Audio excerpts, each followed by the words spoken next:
Hello, everybody. It's time. It's that time of the day, or by daily. It's my favorite part of the every 2 or 3 days.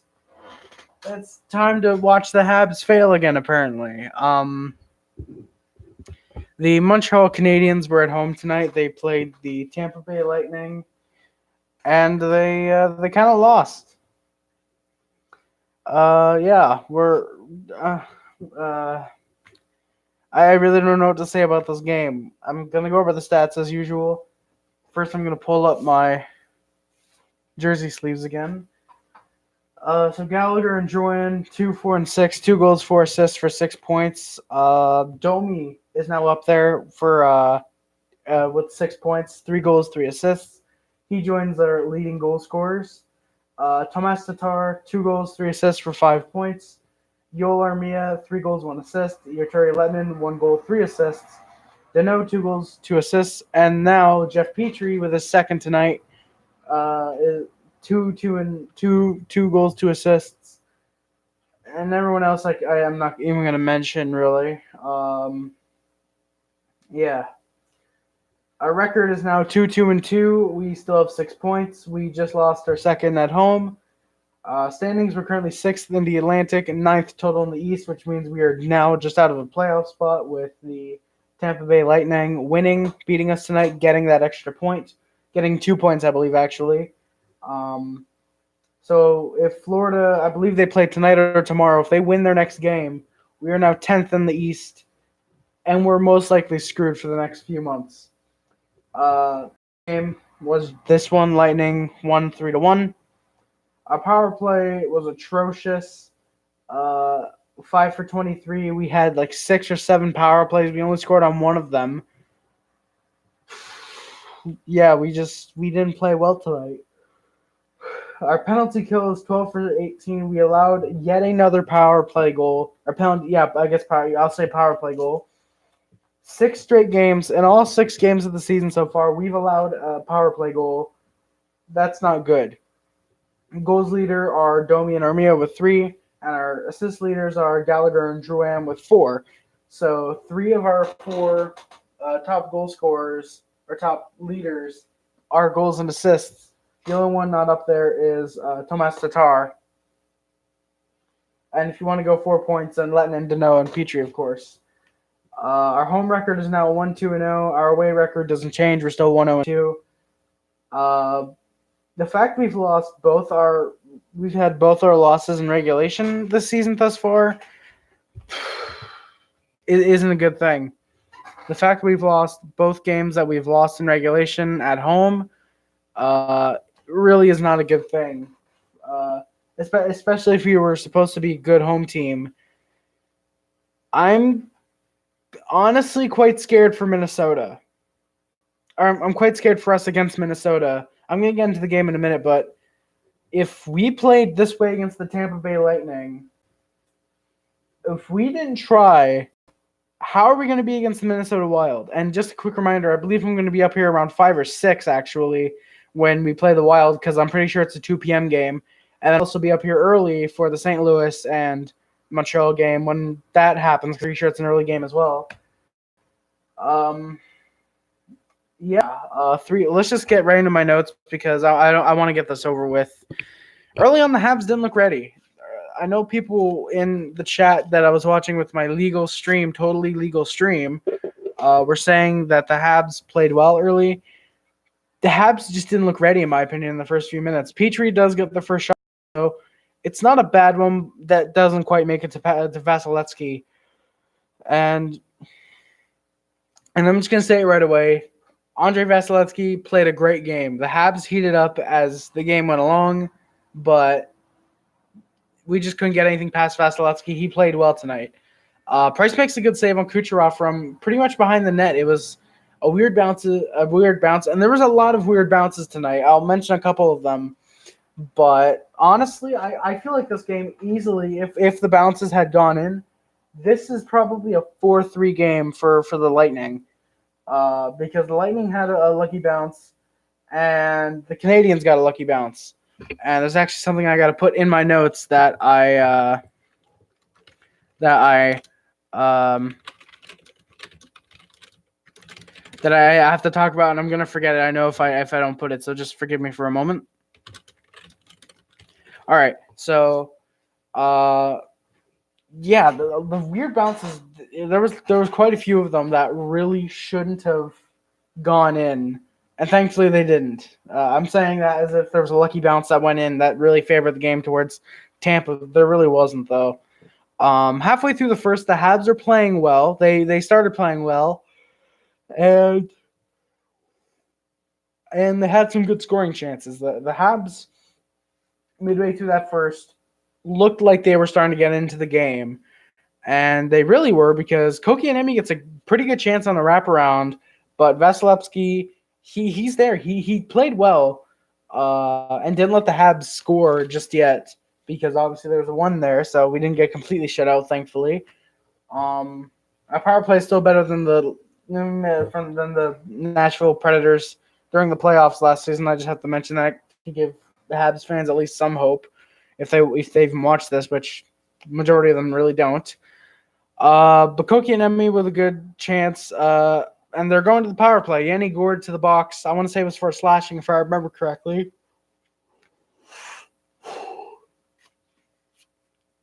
And then Petry scores. Petry scores in the power play. It was 1 power play, 1 goal. So our power play looked good tonight. We were, I want to say, this might actually be 5 for 21, actually, now that I think about it, because I feel like they were saying something.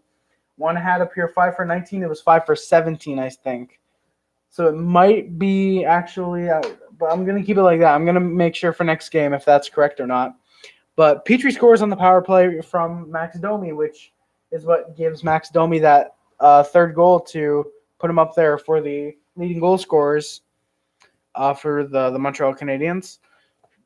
Hedman can't get the puck on net. He lost it after Price was beat by him. Byron has a good hit afterwards as well. Byron, despite having a very slow start with only 1 assist, he's not too bad. He seems to be transferring more to a hitter this year, which I don't like, because Byron is speedy, and speedy boys should never just be hitting. Obviously, I wasn't expecting 6 points in 6 games, but I was expecting like 2 to 3 goals by now out of Paul Byron. Though I don't know, given how our top goal scorer has 3 goals, both of them. No disrespect to Domi and Armia, but our top goal scorer is 3. James Neal has 7. That should tell you all that we need to know about right now. Colburn scores to tie it up. That was really the backbreaker. I'm going to be honest, when Colburn scored with 7.4 left in the first, that's when I was like, Habs are done. Because if the Habs had been able to keep the pressure applied with goals and kept scoring them, I feel like even if the Habs go into the first with going to the second with a 1-0 lead, I think Habs win this game if they go into the first. This isn't a situation where a guy has a stroke on the bench. Go 1-0 into the second, then Habs can win this game easily. But since Coburn scores with 7.4 left, that's really not a good goal, and that's when I thought Habs are losing this game. They allowed a goal with 7.4. No, Price allowed a goal with 7.4 left. That's going to do it for us. And it wasn't a good goal to allow. There's a penalty coming up to the Habs, but the Lightning scored without needing the power play. So thankfully, our numbers are not 12 for 19 on the penalty kill. But hey, when you're allowing a goal instead, I'd much rather take that 12 for 19, or excuse me, it would have been a 13 for 19. If it meant we had to kill off a penalty, I would have taken that, because our penalty kill was quite good tonight, if I can remember correctly. So the end of the first, we're tied 1-1. Shots are 9 for 6. Habs, though. Habs controlled a good portion of that game, but the Lightning really came out when they needed to. I actually missed the beginning of the second. My stream was messing up for some reason. I have good Wi-Fi, it seems, given how I'm able to stream on here, pretty much. But Kulak took a penalty, apparently. I want to say it was shorthanded. Lettinen hits the post. And then the Habs allow a power play goal from Stamkos. I really should not put PK goal because it's not like it was shorthanded.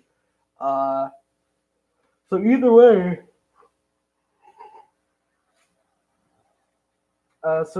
we were 12 for 18. So actually, yeah, that most likely would have been 11 for 18 if, or no, that would have been 13 for 18. Excuse me, if we hadn't allowed that Stamkos PP goal. The Habs go down 3-1. 53 seconds later, I want to say it was 53 seconds later.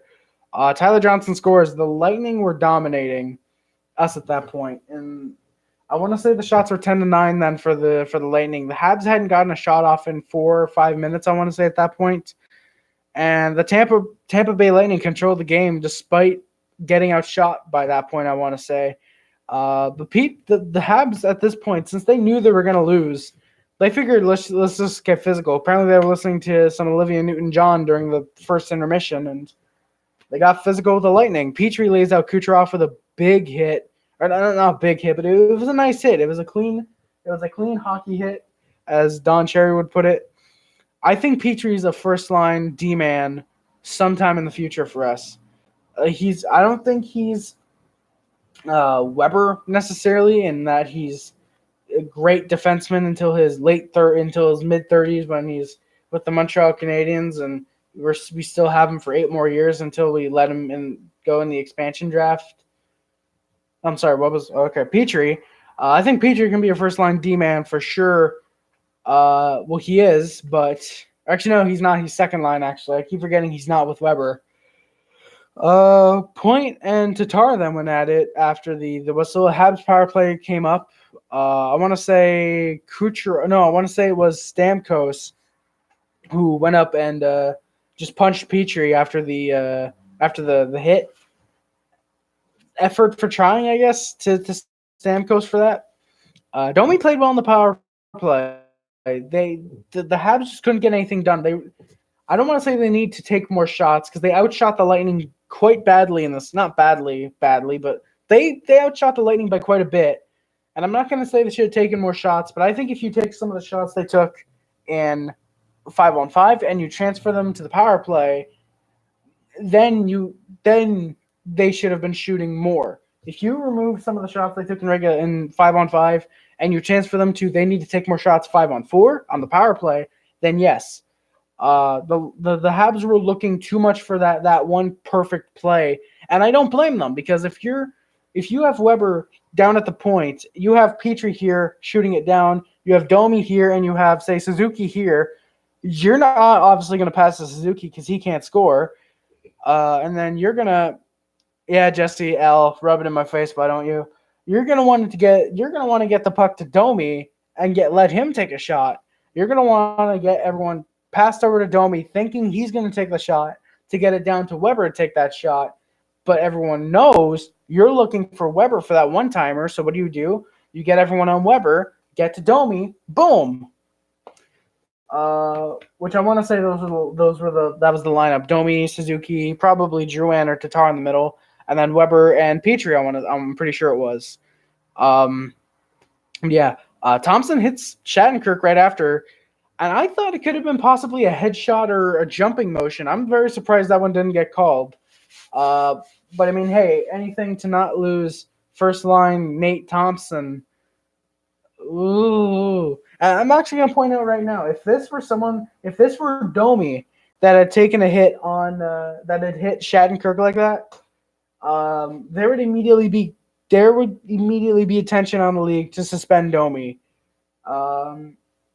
And quite frankly, given the cheap shot he gave to Aaron Ekblad in the preseason last year, I can't entirely blame that. I can't entirely blame them for wanting to do that, because, there's a reason people like Wilson and Kane are labeled dirtiest players in the game right now, and not in the Ric Flair way, in the you're a piece of shit type of way. Domi's obviously not anywhere close to them, but he still has the connotation of having the Domi name to him right now. That I think in a year or two, there will be Max Domi, the scorer, and then Ty Domi, the hitter. And right now he's fallen somewhere in between, and he's trying to get to Max Domi, the scorer. I think Domi really reminds me of Iginla in a way. Jerome Iginla, in that he needs to take the anger that he gets when he's hit and there's no call or whatever, and he needs to take that and become an Iginla and just go mad on the ice with the puck. I'm talking if Domi in the next couple games is able to get a hat trick, that's Jerome Iginla right there. Domi would have transformed into Iginla for that. Um, but yeah, I just went on a tangent. I'm pretty sure. Tomas Tatar with a nice hit. I forgot who it was on. I didn't write it down. Uh, I apologize. But the Habs get another power play chance. They can't convert on it, but they have some nice chances, which is what seemed to be the story for tonight on the power play. Late in the second, the Habs are trying to get anything going, but they just couldn't with Vasilevsky playing in net. Shots are 20-15 for the Habs going into the third, and Lightning lead 3-1 still. In the third, Wheel gets a weird bounce early on that almost leads to a goal, but Vasilevsky's able to cover it up. That would have made the game 4-2 if that earlier bounce had gone into the net. That would have been 4-2 right there, or 3-2 since that earlier. Wait, did I mention the earlier bounce? I'm pretty sure I did. Yeah, the Kucherov from behind the net. Well, actually, no. I feel like that was more of just a random shot. So that would have made it 3-2, actually. Domi draws a penalty with a high sticking. Possibly could have been a penalty shot, but I don't want to say thankfully. Thankfully for Tampa, I want to say it was Kucherov stripped Domi of the puck right before the penalty was taken. So not a penalty shot. Possibly should have been 4 minutes. I didn't see if there was blood on Domi.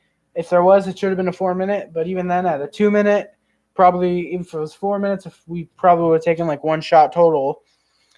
Sherrod and Byron with a bad collision in their own zone. The Habs are just looking like a comedy act tonight. With that third period, Domi was hit by Sergachev oh no, I think I had that twice. Okay, so Domi was hit by Sergachev, and arguably should have been a penalty or a penalty shot. Okay, no. So that happened twice. Oh no. Okay.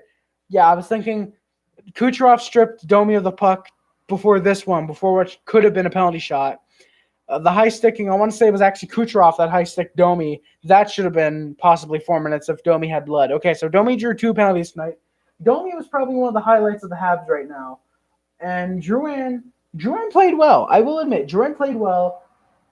I just really hope he doesn't go do another slow slump like he tends to do. I'm really hoping with what happened last game, which I didn't mention because I actually didn't see it, with the Montreal crowd giving Domi a standing ovation with him, I believe, being the first star of the game. I really hope Jordan takes this and is like, hey, these fans love me if I do try. And he did look like he was trying tonight. I'm going to try and wrap this up real quick, actually. Domi with a good chance in front. Vasilevsky's able to cover it, though. The Habs went back to another power play. They were terrible tonight. Despite getting that first power play goal, being 1 for 8 in the power play is just – that's not something you want to do, really. That's being 5 for 23 in general is something you don't want to be. You want to have that be at least, I would think, 10 for 23. And you want this penalty kill. While, yes, that penalty kill is good, you do want it to be killing off 15 to 16 out of 18. Allowing a power play goal every game thus far, that's not good. That is really not something that you should do, especially if you're a team like the Canadiens who really can't seem to score until the third period. Or in this case, score 1 goal in the first period and then just fuck off, really. Price came way out of his net to play the puck with about 3.5 left. Oh, yeah, Habs going back to the power play. Of course, they didn't take any shots. Price came way out of his net with 3:30 left, I want to say. I'm going to keep saying this as much as I can. Goalies should never come out of their crease to play the puck, or at least when it's so late in the game like that. You know, if your team's winning, say 7-2, yeah, sure, go out of the crease, play the puck if you don't see a player coming. But Price, the way he played the puck, he easily could have gotten hit right there. And if we lose Price, that's our season done. You take 2015 where we were 9-0-0 before we lost Price. You just multiplied it by 3 with this season. We would literally probably be,